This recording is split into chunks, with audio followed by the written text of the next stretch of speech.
Hi, everybody. My name is Shana Berry, and this is my KVEC Innovation Grant.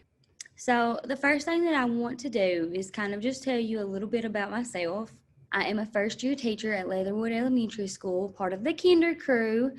I am not 12 years old before anybody asks. I promise I am 100% not 12. I am an adult and I am a certified teacher, so don't worry about that part. I'm also very excited to be here and be a part of this experience. This is my first grant, and I'm super excited about it. So here's a picture of my school. This is Leatherwood Elementary. If you haven't had the pleasure of, being here or seeing anybody from here or ever experienced being in this building yourself, this is an amazing school. They brought me right in immediately, treated me just like family, and they still do. It's a super small school, and we are always 100% supportive of each other.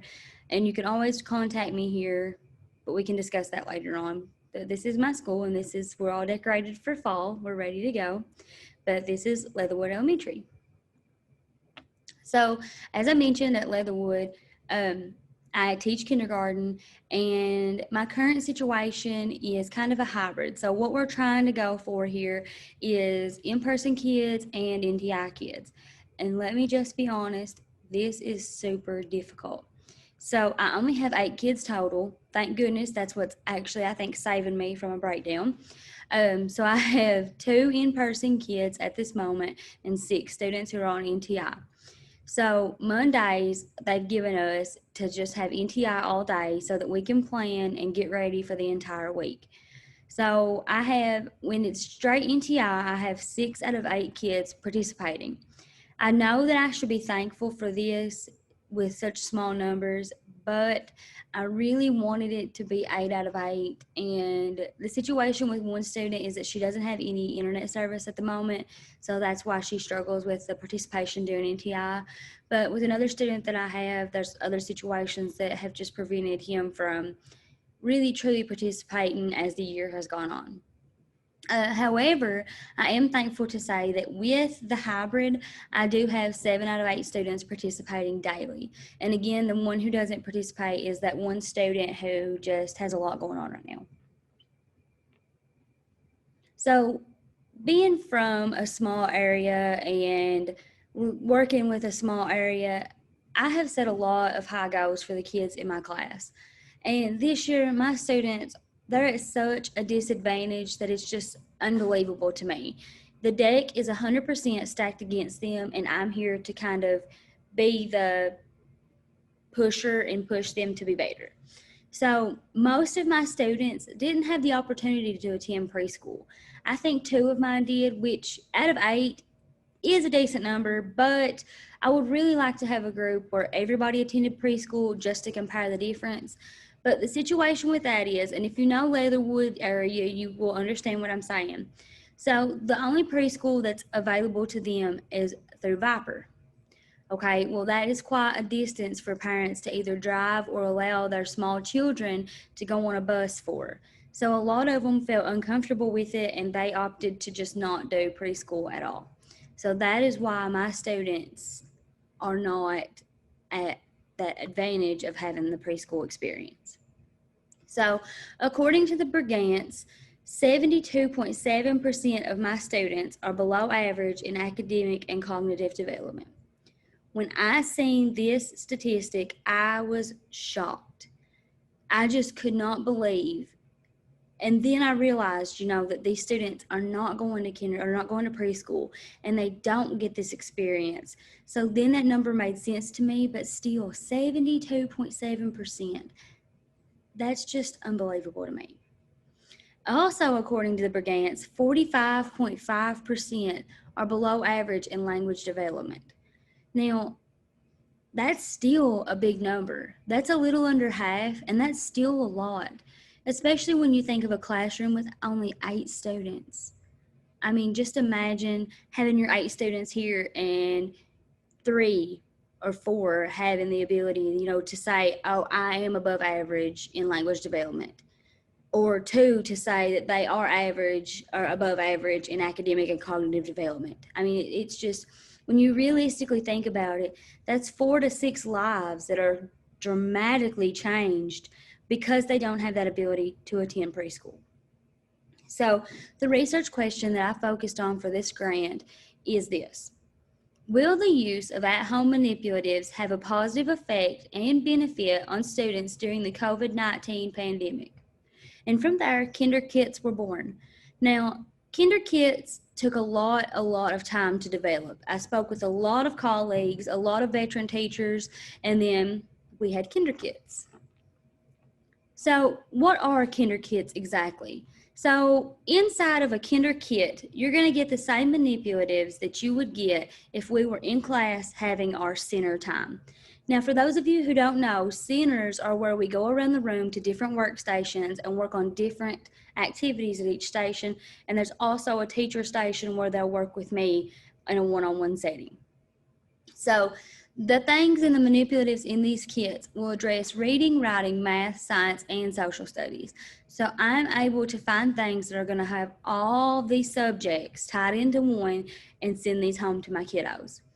So the manipulatives that are going to be inside these kits include draw and write journals, 10 frames, print number practice books, storytelling blackboards, Real Bugs Discovery Kit, and a Good For Me Rewards Kit. So this is how I'm going to do this. But I want to show you a simple video of a lesson that I have actually planned to do with my kids using our draw and write journals. Hello everybody. So today we're going to get started in our draw and write journal, and it should look like this. As you can see, I put Miss Berry on the front so that everybody knew this was mine. So you're going to flip to the first page. Hopefully nobody has been in our journal yet unless you've looked at it. But we wanted to kind of make sure that we did this all together. So here's what your first page should look like. And this is why it's called a draw and write journal. When you write how you feel or who you are or whatever the assignment is that I give you, you're then going to come back up here and you're going to draw a picture that describes that. So what we're going to do today, your very first prompt is going to be. So please note that as I did this video, this is what I plan to do with my kids. I wanted to make sure that they understood the concept of the draw and write journal. I wanted to make sure that they knew why it was called a draw and write journal and why I was having them do this. My name is. So parents, you can, and I also wanted to start small and start with something that they should be able to do at this point. However, I want you to pay very close attention to how I'm having them complete the assignment. Actually, take their journal and write this part that says, my name is. Just like I've done right here. So parents, you can write this part for the children. However, and I'm going to show you a technique, but I'm really hoping that everybody has learned to write their name by now, because I've seen a lot of great practice. But I'm going to show you a technique that you can use, and this can be used later on, especially for the kids when they struggle with some of these bigger words that we're getting ready to do.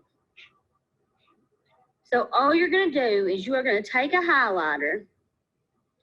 It really doesn't matter the color. I used a pink one for this. You can use a yellow one. Just don't go too dark. I know there's like purple highlighters and really dark blue highlighters, and those are just too dark. So what you're going to do is you are going to write the rest of the sentence if they need you to. So how I did it like this.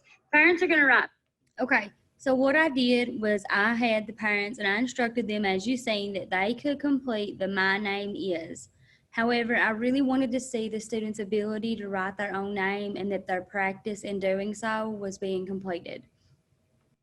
My name is, and then the student is going to copy over this or write on their own.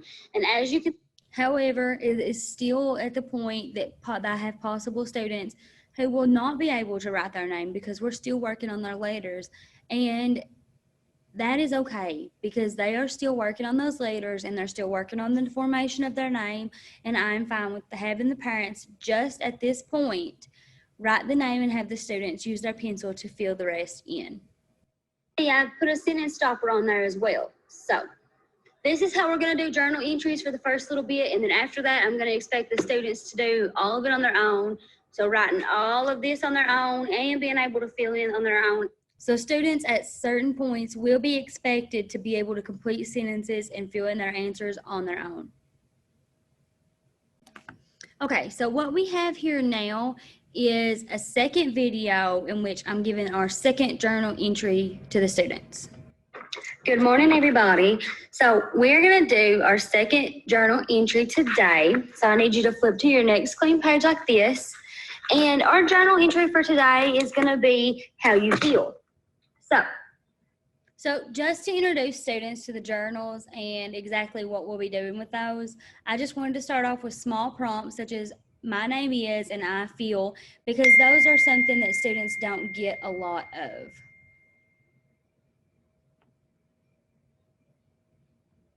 Just like yesterday, parents, you can write the beginning for them, and I want it to say, I feel, and then you can take your highlighter and you can fill it in for them as how they feel. So if you feel happy or sad or excited for something, so today in particular, I feel happy. And I feel happy because I am going camping this weekend. So when I draw my picture, I'll draw a picture of me smiling and camping. So this is how you should have it. It should say I feel and then however you feel. So up here when you draw your picture, you're going to draw you with your emotion, whether you feel sad, happy, excited. I want to see a picture of you and how you feel. And then I want to see why in your picture. So there was again what we were doing with the Draw and Write journals. So just one moment and I'll pull our PowerPoint back up. Okay, so now that you've seen how I'm going to use some of the materials, specifically the Draw and Write journals, we're going to talk about what the materials are and how they're going to help my kids. So the Draw and Write journal, that is designed for beginning readers and writers. As you've seen in the video, we're going to use it in such a way that it's going to help my kids ease into forming sentences. So they obviously had room at the top to draw, and then they had lines, the primary writing lines at the bottom, and those are where they're going to write in their sentences. And I just want to know that that picture space at the top where they can draw is super great for those fine motor skills. The next thing on the list was the 10 frames. Now those are going to help develop skills in counting, composing and decomposing numbers, adding to 20 and subtracting to 20 when we get there. The print number practice book, that is a write and white book, so that's going to be reusable all school year long, and it's got numbers 1 to 30 in it. So my students are going to be able to practice in those, tracing and writing those numbers.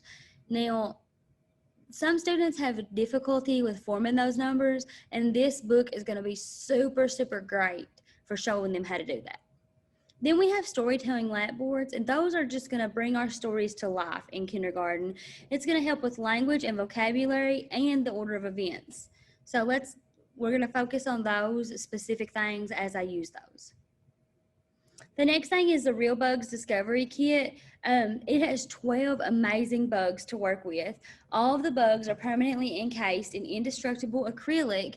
It comes with a fact book and a handy magnifier and a storage container with compartments for each bug to be in. And the last thing we have is the Good For Me Rewards Kit. Now, this is going to cover all of the topics because it's going to be a great way to motivate students to reach goals and to track their progress. And it even lets students earn certificates, which in kindergarten, let me just tell you, they absolutely love. So for my action plans, I'm going to implement the Kinder Kits ASAP. So these will go to students who participate both in person and NTI, and they will be available all school year, no matter what our school decides we're going to do. So these will be given to every student, and I have placed the order for those, and hopefully we'll be getting those sometime this week. So what is needed is our kits and the materials used in the previous slides. So that's things such as the Draw and Write, the 10 frame, the number practice book. All of those materials will be needed for each student. And the people involved are going to be myself, my kindergarten aide, Miss Wanda Coots, all of my students, and my parents. So the students and the parents are the most important parts of this, and without them, my grant would not be possible. So the students are going to actively be involved with this because they're going to use these kits for school every day. So I'll be making videos such as the one you've seen before, and students will follow along with those, or we'll be using these materials in our lives that we will conduct daily. The timeline on my project is 6 months from October to April, and that will give me plenty of time to collect my data. And success. To determine the success of my kits, students will be given an assessment. So the first time the assessment is given is mid-September. That assessment was given as soon as I found out I was awarded the grant. We graded it using a rubric. You'll see those on the next couple slides. And the second assessment will be given in March. So I have here student samples from the assessment, and I'll have a bigger copy of the assessment itself so that you guys can see it. So as you can see, he said, I have a dog at my house. Now, in the next sentence, I asked the student to write, on the next line, I asked him to write a sentence to follow that one. And as you can see, this was my result. And it almost seems like he's written, I have a boot at my. So I'm not 100% sure. I think he was trying to copy the sentence above. And then, as you can see for number 3, I asked the students to write the letters E, T, and I in both upper and lower case. And you can see on the 4th line here how he did with that. So we used the rubric to grade every question. It's either a 1, 2, or 3. And then we used that to average up his overall score. And his overall score turned out to be at right about a 1.5. So this student had, the monster went on an adventure. So as you can see in the line after the adventure, as he continued, he started to write his own sentence next, but ultimately struggled to do so. So again, per number 3, I asked him to write E-T-I, and then number 4, I asked him to write the number 6. He did fairly well with those, but hopefully with the use of these kits, he'll do even better. And then our final student sample, as you can see, this student was talking about a Barbie dream house, and she said Barbie dream house and a Barbie. So then I asked her to please write a sentence to follow. As you can see on that line, that was what she has written there. And then again, the E, T, and I, upper and lower case, you can see how she performed on those. So here's the actual assessment. This is the questions that were asked to the students. Number 1 says, can you take a piece of paper and write a story and draw a picture about your story? So as you can see in the student samples, that is exactly what the students have done here with the sentences that are highlighted in pink. I had them tell me the sentence and I wrote it. And then the next question, number 2, the first one was a yes or no question. Can you add 2 plus 5? As you can see, all 3 students said yes. All 3 students also said at the end, what does that equal? I had one student that said 5 plus 4 is 54, 10, and I don't know. So hopefully, again, with the use of these materials, the students will have success in answering these at the end. Can you write the letters E, T, and I in both upper and lower case is number 3. Number 4, can you write the number 6? Number 5 says, can you use items around the room to tell me a story? So I wrote down the items like student 3 said, or she got a pack of index cards and an umbrella. And her story was, I have some of these, and pointed at the index cards, at laptop school. I opened these, again the index cards, and used them at laptop school, and Starfall has lots of games, and this, her umbrella, even has a button, but we can't push it. It is only for the rain. Student number 2, he used the story, once upon a time there were 2 little boxes. This box, which was full of blocks, is for playtime, and this box, which was full of shoestring blocks, is for tying. So he used the ones, that's what he used for the boxes. And student 1 grabbed some foam dice and said, you know my big dog Bella, we named her Belle. She is bigger than our littles. Baby had her puppies now, she only had one. So as you can see and hear from that, the students truly struggled with that. Number 6 said, what kind of bugs live around your school our school or your home. And number 7 was, what are some behaviors that are good and earn you rewards? So as you can see, they all did fairly well with the bugs. And then the rewards, student 1 really struggled and he said mom. So I think that he was just kind of trying to intertwine that to let me know that his mom is who gives him rewards. Student 2 said calm down and be good. And student 3 said be nice to people and write your name right. So the students were able to tell me, some of the things that earned them rewards, but they really weren't able to explain to me how that earned them rewards, which is what I'm wanting to see as we continue. So the rubric was blocked into A, B, C, and D, 1, 2, and 3. So the ability to answer the question was A, and a 1 would be a student is unable to explain their reasoning for answers. A 2 is the student is able to briefly explain reasoning for answers, and a 3 is the student is able to fully explain reasoning for answers. It was very difficult for any of the students to receive a 3 as to this part of the rubric. B says work shown. No detail will get you a 1, little detail will get you a 2, and complete detail will get you a 3. This specifically referred to their picture that they drew and their story that they told. C was answer accuracy. Student gives correct answers to all parts of the question. That should have been 3. I think that what I meant to put there was that student gives incorrect answers to all parts of the question. I'm sorry, it's definitely been a Monday. So that would earn the student a 1. Student gives partial correctness to 1 or more parts of the question. That would earn a 2. And student gives correct answer to all parts of the questions would earn a 3. For part D, the completion of questions, student does not complete question. Student partially completes question, and student completes all parts of the question. So all of this was taken into accountability when we were grading each student's answers. So I have listed below my contact information. I'm going to begin my process as soon as my materials arrive. If you have any questions, please feel free to contact me. I've provided my email, my cell phone, and my work phone. You just ask for Miss Berry in kindergarten. And good luck to everybody as we work farther in our grants. And I hope that you enjoyed watching my video. Bye.